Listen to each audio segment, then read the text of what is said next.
नमो नमः. विद्यार्थी मित्रांनो, आता आपण दशम पाठ शिकणार आहोत. पाठाचं नाव आहे नदी सूक्तम. याचा अर्थ असा आहे नदीचे स्तोत्र.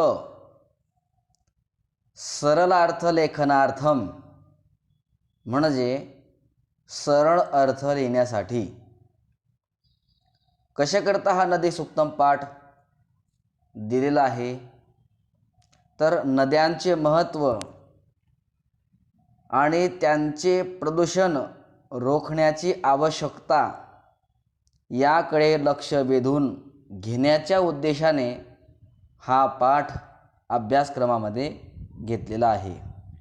नदीला आपण माता म्हणतो, पण नद्यांची काळजी पाहिजे तशी घेत नाही.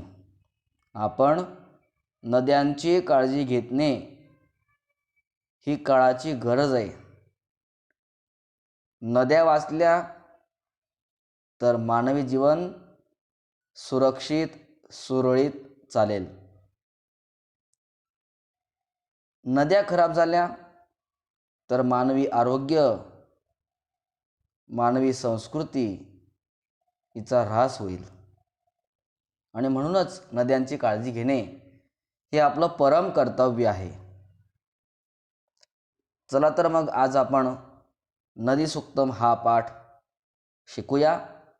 सर्वप्रथम पाठाचा परिचय.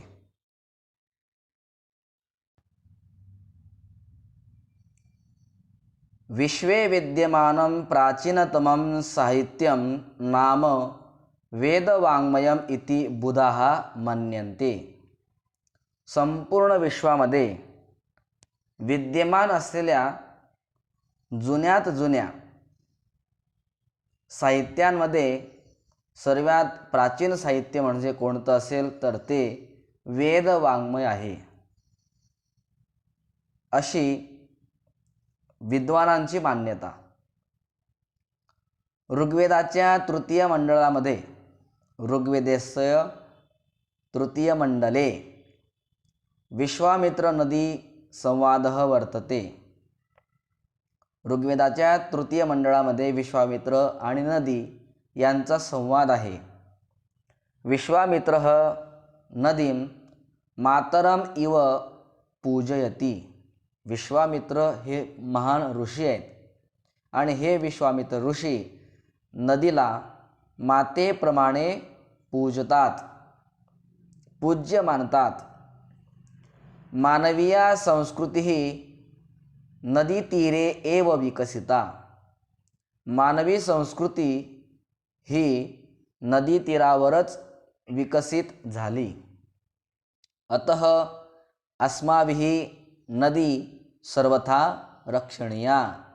आणि म्हणूनच आपल्याकडून सर्व प्रकारे नदीचं रक्षण करणं हे गरजेचं आहे.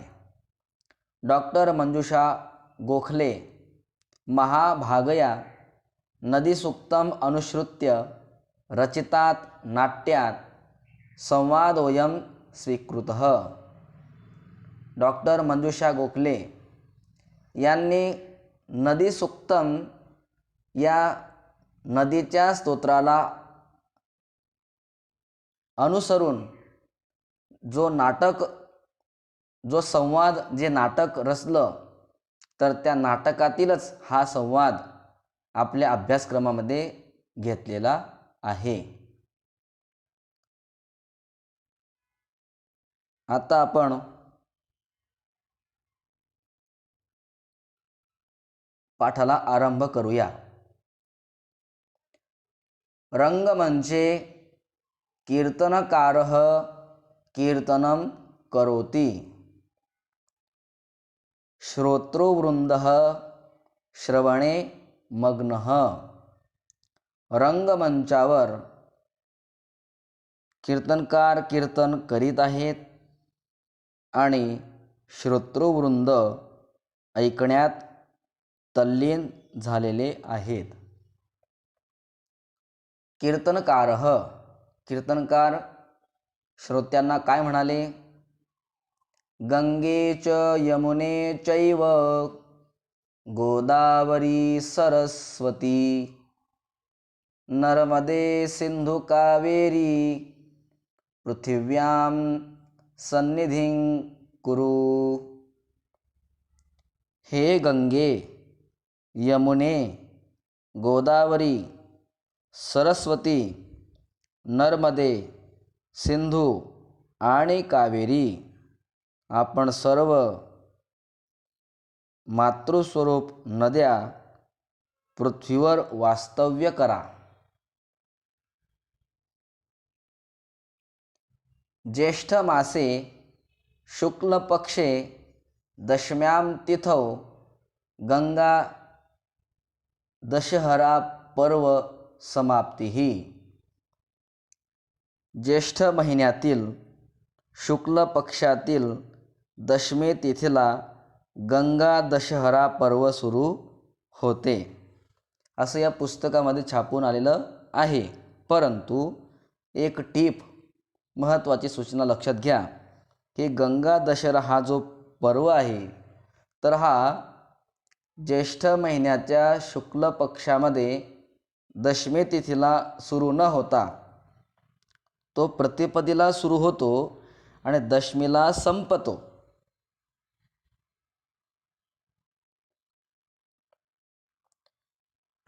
अस्मिन् पर्वणि नदीपूजनं कर्तव्यम्.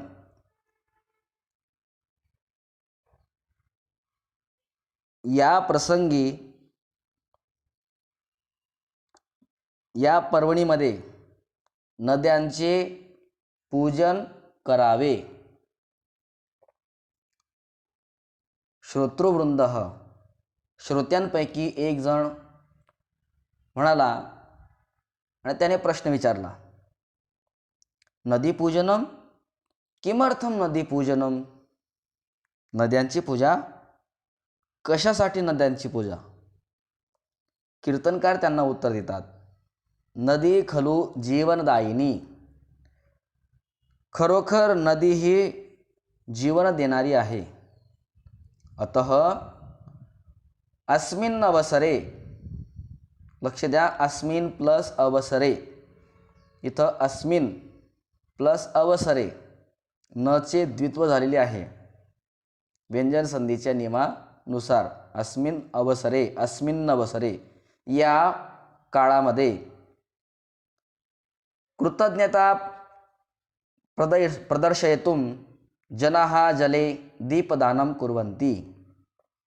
नदी ही आपली जीवन देणारी आहे, म्हणून या प्रसंगी कृतज्ञता प्रदर्शित करण्यासाठी लोक नदीच्या पाण्यामध्ये दिवे सोडतात. त्याला दीपदान असे म्हणतात. द्रोणे दीपम प्रज्वाल्य नदीजले समर्पयन्ति. द्रोणामध्ये दिवा प्रज्वलित करून नदीच्या पाण्यामध्ये समर्पित करतात. जलम प्राशनार्थम कृषिवर्धनार्थम विद्युन्निर्माणार्थम जलम जीवनार्थम. पिण्यासाठी, शेती वाढवण्यासाठी, वीज निर्माण करण्यासाठी आणि जगण्यासाठी पाण्याची आवश्यकता आहे. सजीवानां कृते नदी देवीतमा. सजीवांकरिता नदी म्हणजे श्रेष्ठ देवता आहे.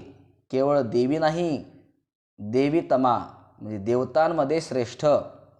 नदी मातृतमा, नदी म्हणजे श्रेष्ठ माता आहे. केवळ माता नाही, मातृतमा म्हटलंय म्हणजे श्रेष्ठ माता म्हटलंय, मातांमध्ये श्रेष्ठ. अतः नद्यः सुक्तम, अतः अद्य नदी सुक्तम सर्वथा श्रवणीयम स्मरणीयम च. म्हणून आज सर्वांनी नदीसूक्त ऐकावे आणि आठवावे.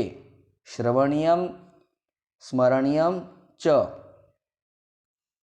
श्रोतृवृंद. आता श्रोत्यातील एक जण उठला आणि तो प्रश्न करू लागला. भो हो पुराणिकवर्य कथम नदी अस्माकं माता कीदृशः नदीनाम उपकारः. अहो पुराणिक बुवा, नदी आमची माता कशी काय, नदींचे उपकार कसले, अशा प्रकारे प्रश्न निर्माण केला. कीर्तनकार त्यांना उत्तर देत आहेत, प्रश्नाचं उत्तर देत आहेत, शंकेचं समाधान करतायत. शृणुत आर्याः शृणुत, ऐका, लोक हो ऐका. आपल्या भारताचं एक नाव आहे आर्यावर्त, आणि आर्यावर्तमध्ये राहणारे जे लोक आहेत त्यांना आपण काय म्हणतो, आर्य. आणि त्यांनाच संबोधून कीर्तनकार म्हणतायत, हे आर्य अर्थात लोक हो ऐका. शृणुत ऐका, शृणुत हा लोटलकार आहे. अतिप्राचीना खलु एषा कथा, खरोखर ही कथा फार फार प्राचीन आहे, जुनी आहे. अस्ति विश्वामित्र नाम कुशिकपुत्र मुनिवर. कुशिकपुत्र विश्वामित्र हे श्रेष्ठ ऋषी होते. सपरिवारम सगोधनम सह दूरतः आगतः, आपल्या परिवारासह आणि गोधनासह म्हणजे गाई रूपी धन. पूर्वीच्या काळामध्ये गायींना धन मानलं जायचं, म्हणून एखादा श्रीमंत मनुष्य कसा ओळखावा लागायचा त्यावेळेस, ज्याच्याकडे भरपूर गायी आहेत तो श्रीमंत म्हणून ओळखला जायचा. गोधन गायींचं धन, आणि आपल्या परिवारासह ते दुरून आले. मार्गम अक्रामन सह विपाट तथा शतोद्री एतयोः नद्योः संगमम प्राप्तः. वाट चालता चालता ते विपाट आणि शतोद्री, शतोद्री म्हणजे काय, सतलज, या दोन नद्यांच्या संगमापाशी आले.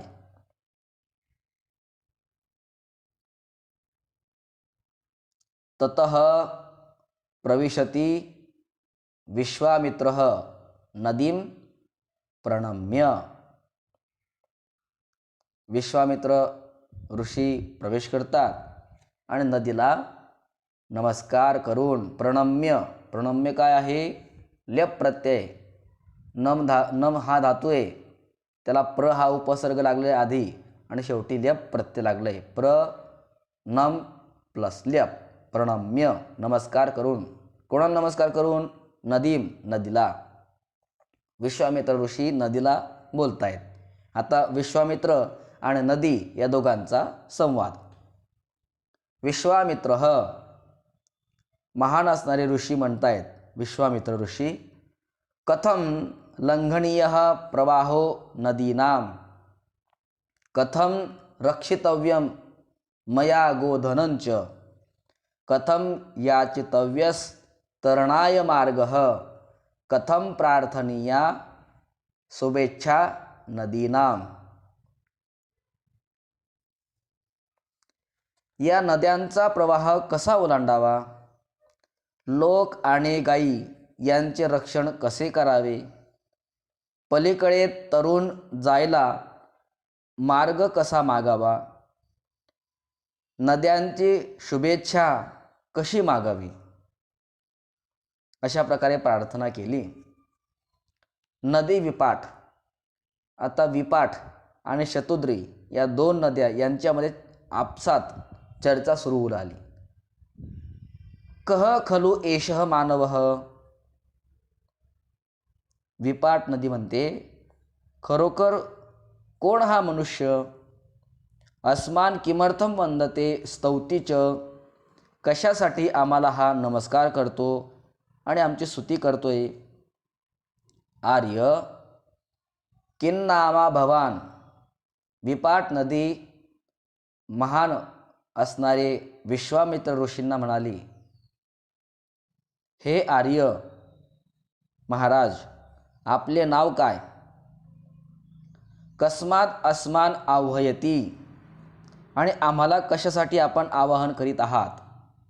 त्यावेळेला विश्वामित्र ऋषी नदींना बोलतात, अयि मातः विश्वामित्रोहम, आई मी विश्वामित्र आहे. दूरतः आयातः रथैः शकटैः च, रथ आणि गाड्या यांच्या सहाय्याने मी फार दूरून आलो आहे. वयम सर्वे परतीरम गंतुम समुत्सुकाः, आम्ही सर्वजण पलीकडच्या तीरावर जाण्यासाठी फार उत्सुक आहोत. नदी शतुद्री, आता शतलज नावाची नदी बोलते, विप्रवर मधुरा खलु ते वाणी, रंजयती अस्मान, हे ब्राह्मणा, तुझी वाणी खरोखर गोड आहे, आम्हाला ती आनंद देते. वद कथम तव सहाय्यम कर्तव्यम, सांग बरं, आम्ही तुझी काय मदत करू शकतो आणि कशा प्रकारे मदत करू शकतो? विश्वामित्र ऋषी म्हणतात, अंब शृणु मे अभ्यर्थनाम, हे आई माझी प्रार्थना ऐक. गाधा मे भविष्यसी स्वल्पे भवतु जलौघः, येन वयम सुखेनैव परतीरं प्राप्तुं शक्नुमः. हे माते, माझ्यासाठी तू उथळ हो, तुझ्या पाण्याचा ओघ कमी होऊ दे, म्हणजे आम्ही सहज पलीकडच्या तीराला जाऊ शकू. आता लक्ष द्या, नदी विपाट, विपाट नावाची नदी बोलते विश्वामित्र ऋषींशी. देवेंद्र खलु परमेश्वर मार्गम मह्यम प्रदत्तवान, हत्वा वृत्तम वज्रहस्तः नदी प्रवाहम विमुक्तवान. विपाट नावाची नदी म्हणते, देवांचा राजा असणारा जो इंद्र आहे, त्या इंद्राने खरोखर मला वाहण्यासाठी वाट करून दिली. कारण वज्र धारण करणाऱ्या त्या वृत्रासुराने माझी वाट अडवून धरली होती, परंतु इंद्राने वृत्रासुराचा वध करून आम्हा नदींचा प्रवाह मुक्त केला. मया न कार्या तस्य अवज्ञा, क्रुद्धो देवो भविष्यति, क्षमस्व विश्वामित्र कदापि नैव विरामः संभवती. त्यामुळे मी त्या देवेंद्राची अर्थात इंद्राची अवज्ञा करता कामा नये. तो देवेंद्र माझ्यावर रागवेल. हे विश्वामित्रा, मला क्षमा कर, पण मी थांबणे अजिबात शक्य नाही. नैव विरामः संभवती, माझे थांबणे शक्य होणार नाही.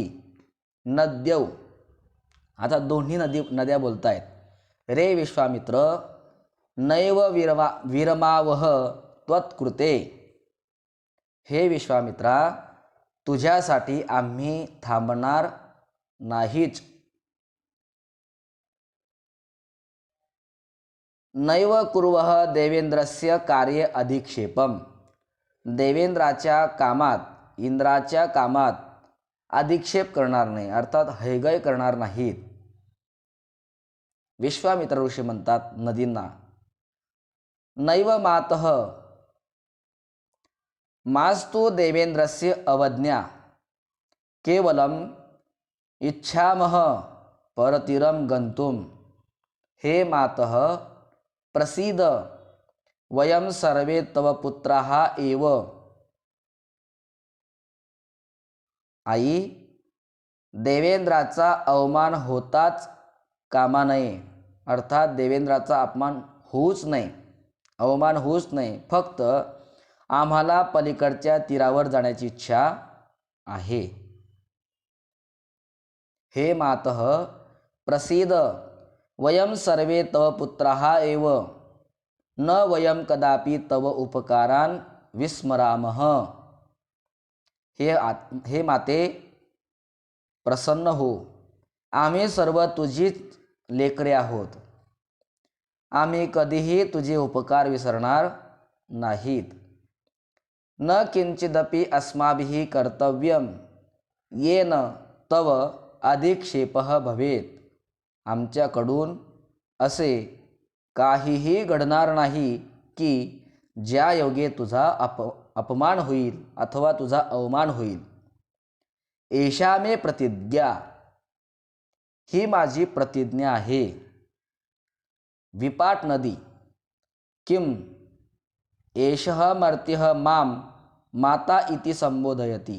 काय, हा मर्त्य मानव मला आई म्हणतोय. नदी शतुद्री माता कथम माता न करोति सहाय्यम स्वपुत्रस्य. आपल्या मुलाला आई सहाय्य करणार नाही काय.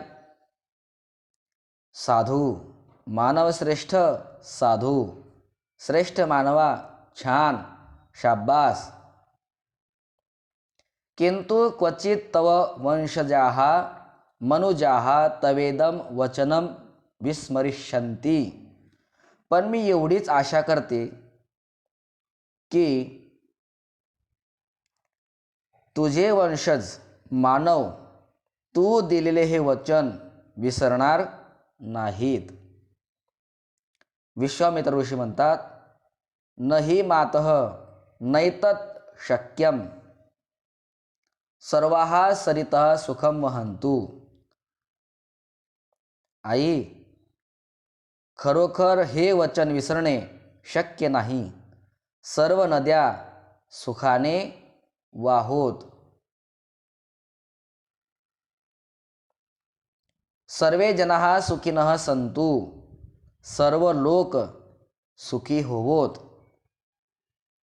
एवढं म्हणून त्या दोन्ही नद्या विश्वामित्र ऋषींना मार्ग देतात आणि विश्वामित्र ऋषी आपल्या परिवारासह आणि गोधनासह शतुद्री आणि विपाट या दोन्ही नद्यांना ओलांडून पलीकडच्या तीरावर निघून जातात. विश्वामित्र निर्गच्छति. आता कीर्तनकार आपल्या श्रोत्यांना सांगताहेत. कीर्तनकारः एवं विश्वामित्रः नद्यौ प्रीणयित्वा परतीरं गतवान्. अशा प्रकारे विश्वामित्र ऋषी दोन्ही नद्यांना प्रसन्न करून पलीकडच्या तीरावर निघून गेले. ऐ श्रोतारः, अहो श्रोत्यांनो, इत्थं नद्यः मानवाः च परस्परं प्रीणयन्तः संस्कृतीं संवर्धितवन्तः. अशा प्रकारे नद्या आणि मानव यांनी एकमेकांना प्रसन्न करून संस्कृती वाढवलेली आहे. प्रवाहिता तरंगिणी संस्कृतीर विकसिता. याचा अर्थ असा आहे की नदी प्रवाहित झाली आणि संस्कृतीसुद्धा विकसित झाली.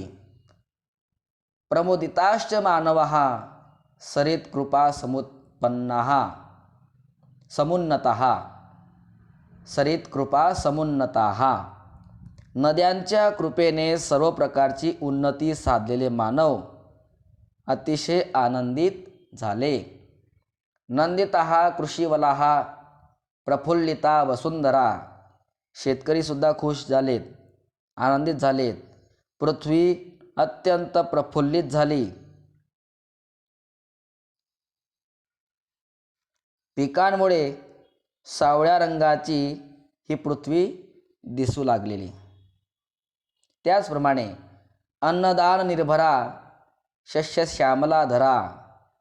पिकांमुळे पृथ्वी सावळ्या रंगाची दिसू लागली आणि मोठ्या प्रमाणावर अन्नदान करू लागली.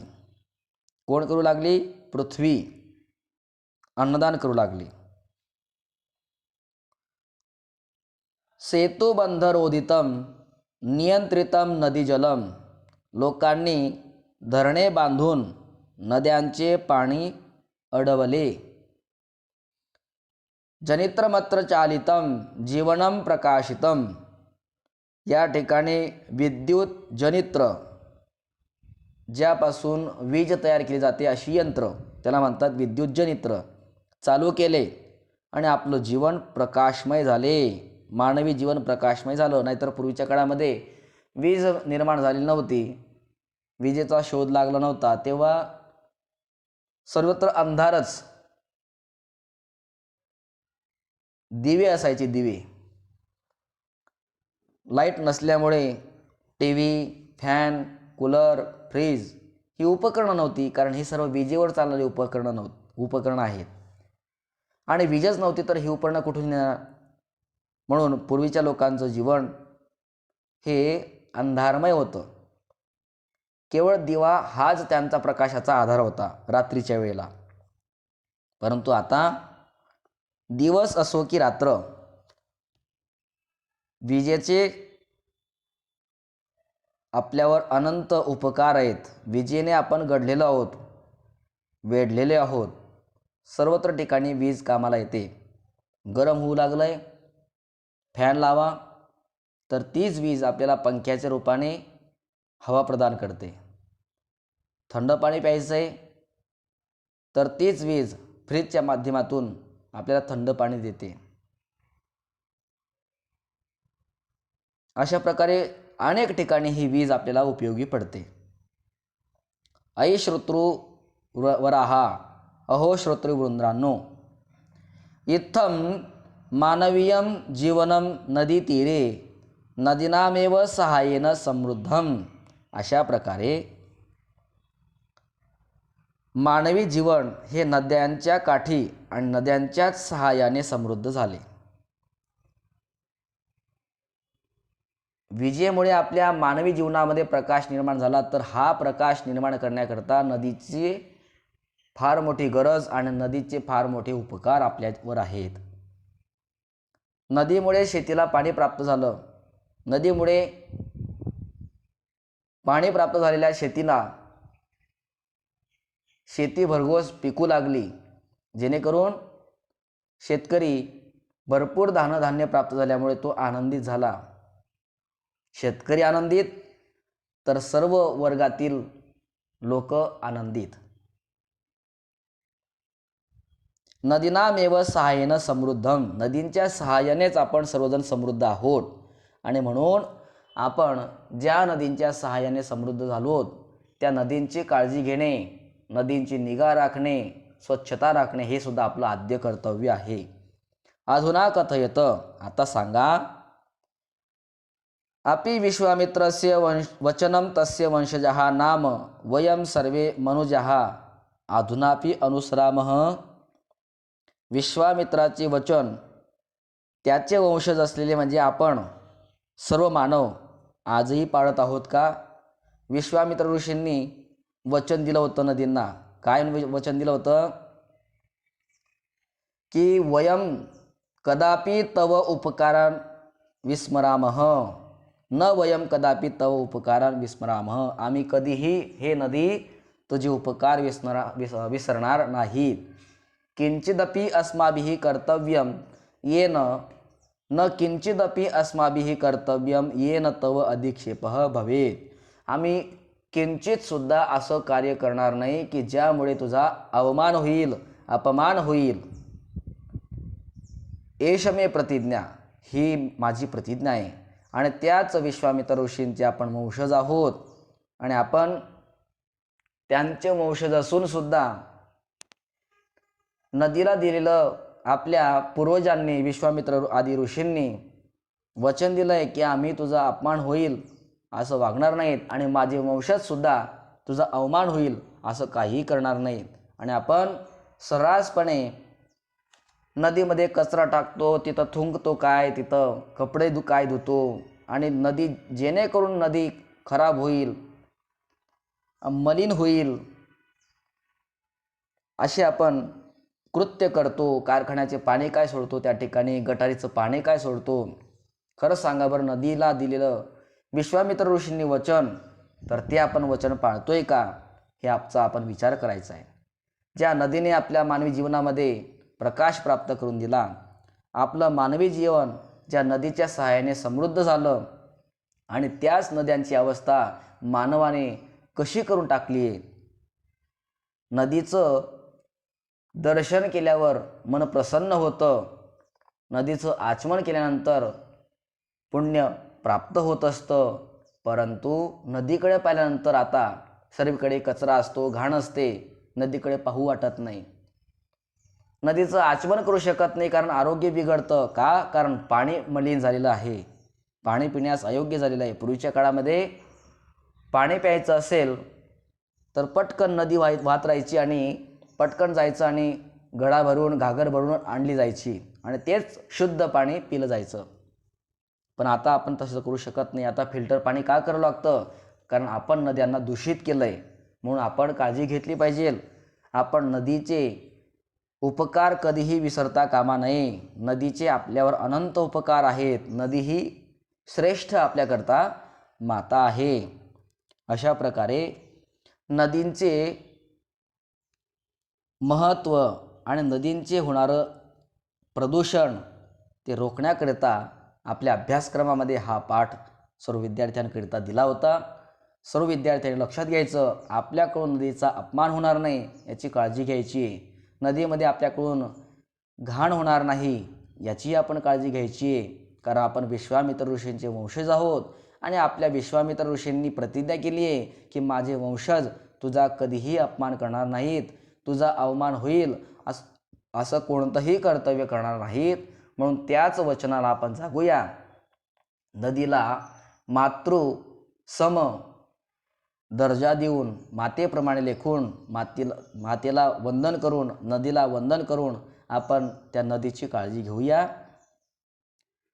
याच शुभकामनेबरोबर पाठाला विराम देतो. धन्यवाद.